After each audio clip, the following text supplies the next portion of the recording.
Praise the lord. దేవుని పరిశుద్ధ నామానికి స్తోత్రములు మహిమ కలుగును గాక. మన ప్రభువును రక్షకుడైన యేసుక్రీస్తు ఉన్నతమైన నామంలో మీ అందరికీ కూడా వందనాలు తెలియజేస్తున్నా. అందరికీ వందనాలు. Praise the Lord. ప్రభునందు ప్రియమైనటువంటి దేవుని బిడ్డలతో ప్రార్థన అనేటువంటి విషయాన్ని మీతో పంచుకోవాలని ఆశపడుతున్నాను.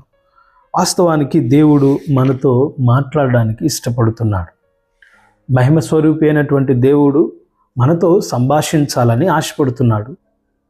ఇర్మియా గ్రంథము 33వ అధ్యాయము 3వ వచనాన్ని, నాకు మొర్రపెట్టుము, నేను నీకు ఉత్తరమిచ్చేదను, నీవు గ్రహింపలేని గొప్ప సంగతులను, గూఢార్థమైన సంగతులను నీకు తెలియచేతును. చాలు, చదువుబడిన లేఖన భాగాన్ని బట్టి దేవుని నామానికి మహిమ కలుగును గాక. ప్రభునందు ప్రియమైనటువంటి దేవుని బిడ్డలారా, వాస్తవానికి ప్రార్థన అంటే ఏంటి అని బైబిల్ గ్రంథం సెలవిస్తుందంటే, ప్రార్థన అంటే మనము దేవునితో మాట్లాడటం, మన యొక్క ఆలోచనలు, మన యొక్క తలంపులు, మన యొక్క ఉద్దేశాలు ఏంటో దేవునికి తెలియచేయటమే ప్రార్థన. మనము మొరపెట్టినప్పుడు మనము మన సంగతులన్నీ దేవునికి విన్నపించుకున్నటే ప్రార్థన. అలా ఎప్పుడైతే మనం ప్రార్థన చేస్తామో, లేదా ఎప్పుడైతే మన విషయాలు దేవునికి తెలియజేస్తామో, తిరిగి దేవుడు మరలా రెస్పాండ్ అవుతాడు. నిజంగా మనం మాట్లాడేటువంటి మన మాటలు మరలా ఎదుటి నుంచి, దేవుని నుంచి కూడా మరలా తన సమాధానాన్ని ఇస్తున్నాడు. చూసా, ఈ బిట్వీన్ ఈ దేవునికి మనిషికి మధ్య ఉన్నటువంటి ఈ సంబంధ సహవాసాన్ని ప్రార్థన అని చెప్పబడుతుంది. కాబట్టి ఈ ప్రార్థనలో మనము దేవునితో మాట్లాడటం, తిరిగి ఆయన మనతో మాట్లాడడం చూస్తున్నాం. ప్రార్థనలో మనం గమనించినట్లయితే మన సమస్యలు, మన బాధలు, మన కష్టాలు, మన అవసరాలు దేవునికి విన్నపిస్తే తిరిగి దేవుడు కూడా ఏమంటున్నాడంటే, నేను మరలా నీకు ఉత్తరాన్ని, అంటే మీకు సమాధానాన్ని ఇస్తాను. ప్రార్థనలో ఇప్పుడు ఫోన్ కాల్ మనం చేసినప్పుడు, ఇప్పుడు ఇటువైపు నుంచి హలో అంటే మరలా తిరిగి అటు సైడ్ నుంచి కూడా హలో అని రెస్పాన్స్ ఎలాగొస్తుందో, మనం ప్రార్థన చేస్తే దేవుడు అటు నుంచి కూడా సమాధానాన్ని ఇస్తానని చెప్తున్నాను. నీవు నాకు మొరపెట్టిన ఎడల నేను నీకు ఉత్తరం ఇస్తానంటున్నాడు.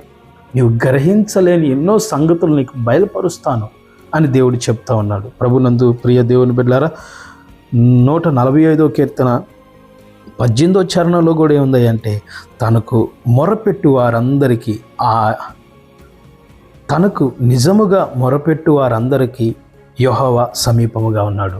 అవునండి, నిజంగా ప్రభునందు ప్రియ దేవుని బిడ్డలారా, నిజంగా మొరపెడితే, సహజంగా అందరూ ప్రార్థన చేస్తారు, కానీ నిజంగా ప్రార్థన చేస్తే తప్పనిసరిగా ఆయన సమీపంగా ఉండే దేవుడు.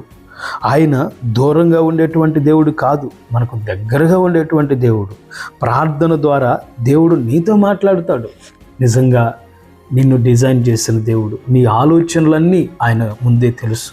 నీ వర్తమాన భూత భవిష్యత్ కాలమును ఎరిగిన దేవుడు. నీవు గనక ఆయనకు మొరపెడితే ఆయన భవిష్యత్తుకు సంబంధించిన అన్ని విషయాలు నీతో మాట్లాడాలని ఆశపడుతున్నాడు. ఇదిగో ప్రకటన గ్రంథంలో కూడా ఒక మాట జ్ఞాపకం వస్తుంది. ఏంటంటే, ఇక మీదట జరగవలసిన వాటిని కనపరచెదను అని భక్తుడైన యోహానుతో తెలియచేసినట్లుగా, and I will show the things which must be hereafter. ఇక మీదట జరగబోయే విషయాలు కూడా మాట్లాడతాడు. నిజంగా ప్రకటన గ్రంథంలో అంతా కూడా భవిష్య గ్రంథంగా చెప్పబడుతుంది. నిజమే, దేవుడు మాట్లాడేటువంటి దేవుడు. దేవుడు మౌనంగా ఉండడు, దేవుడు మాట్లాడుతాడు. ప్రార్థన అంటే నీవు దేవునితో మాట్లాడటం, నీ ఆలోచనలు, నీ తలంపులు చెప్పడం అయితే, తిరిగి దేవుడు మరలా నీతో మాట్లాడటం, ఆయన యొక్క ఉద్దేశాలు, ఆయన చిత్తాన్ని బయలుపరచుట, ఇదంతటినీ కూడా ప్రార్థనలోనే జరుగుతుంది. కాబట్టి ప్రార్థన యొక్క శ్రేష్టతను మర్చిపోకుండా ఇక మీదటినైనా ప్రార్థన క్రమమును కలిగి ప్రార్థనా పరులుగా ఉండవలసిందిగా ఈ కొద్ది మాటలు హెచ్చరిక చేస్తూ ముగిస్తున్నాను. దేవుడి ప్రశస్త మాటలు దీవించి ఆశీర్వదించును గాక. అందరికీ వందనాలు. Praise the Lord. చిన్న ప్రార్థన చేసుకుందాం.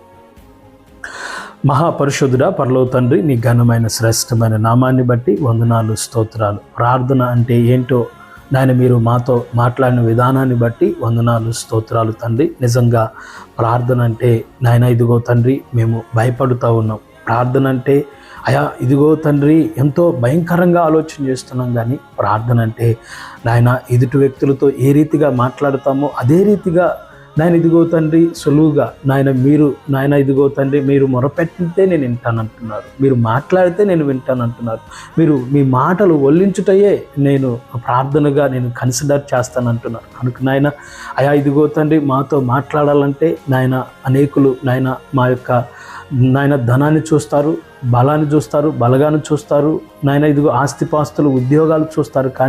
కానీ మీరు నాయన ఇదిగో తండ్రి అంతరంగాన్ని, మనస్సును, యథార్థతను, నీతిని చూసే దేవుడు. కనుక నాయన ఈరోజు నిజముగా యథార్థంగా ప్రార్థన చేస్తే తప్పనిసరిగా మీరు వింటానని, నాయన సమాధానాన్ని ఇస్తానని మీరు సెలవిస్తున్నారు. కనుక నాయన ఇక మీదటినైనా మేము నిజంగా నాయన ఇదిగో తండ్రి మీతో మాట్లాడడానికి ఆయా ఉదయకాల సమయంలో, సాయంత్రకాల సమయాల్లో ఆయా ఇదిగో తండ్రి నీ యొక్క నాయన సన్నిధిలో గడిపే భాగ్యాన్ని దయచేయండి.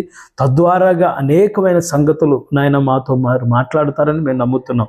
ఆయా ఇదిగో తండ్రి ఈ యొక్క సమయాన్ని మాకు ఇచ్చినందుకు నీ కృతజ్ఞతలు చెల్లిస్తూ యేసుక్రీస్తు నామమున పేరట ప్రార్థించి అడివేడుకుంటున్నాం తండ్రి, ఆమేన్. అందరికీ ప్రైజ్ల వందనాలు. దేవుడు మిమ్మల్ని దీవించును గాక. ఆమేన్. Praise the lord.